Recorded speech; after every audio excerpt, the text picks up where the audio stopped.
صحیح حدیث کا صحیح روایت بولے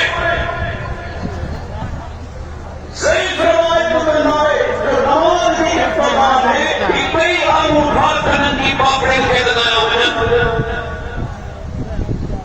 حتیٰ کہ مولانا عبدالرحیم کی جنوب اب سے آیا گیا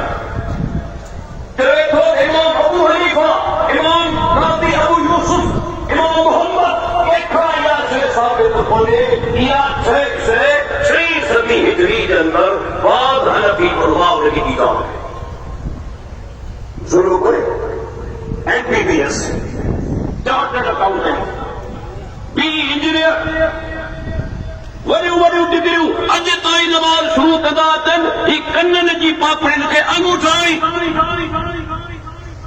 جن جو دلیل ہی کونے کے صحیح حدیث ہے بیو مثال دی دو ادا 13 رکعت وتر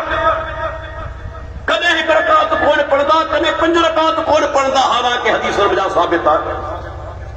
مکے 15 سال جو طویل عرصو کی چکو ہے تو بابا مکے ہکڑی حدیث پیش کریو تو 13 رکعت وتر پڑھدا آیو 3 رکعت میں دعائے قنوت کاغ میں تمہیں اللہ اکبر چئی رفع الیدین کرے تکھاں پوئے ہتھ پتی دعائے قنوت پڑھو تھا یا تکبیر یا رفع الیدین اللہ کے نبی کا ثابت کرتے کتنے سال میں دعائے پیارے پیغمبر کا ظلم جی انتہار سو بے انصافی جی انتہار سو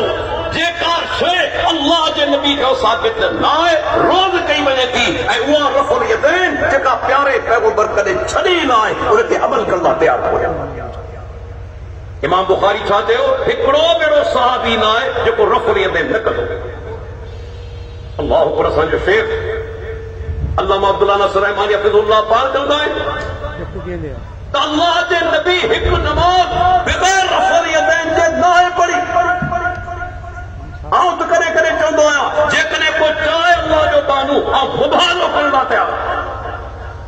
تو پیارے پیغمبر ایک نماز بغیر رفع الیدین دے نہ پڑھی میں متا کو سمجھے مبالو نہ تو تھی سکے نہ مبالہ تھی سکن کا امام اوزائی انہیں ٹاپک تے مبالو کہے امام کرما چیلنج کہو جے کو چلے تو پیغمبر جو گھرواریوں اہل بیت میں شامل نہیں من شاء فاہنتہ چاہے تو ببالو کرنا تیار حافظ ابن حجر رحم اللہ فتح الباری جندر لکھے تو مجھے مبالو تو ایک زندگی سا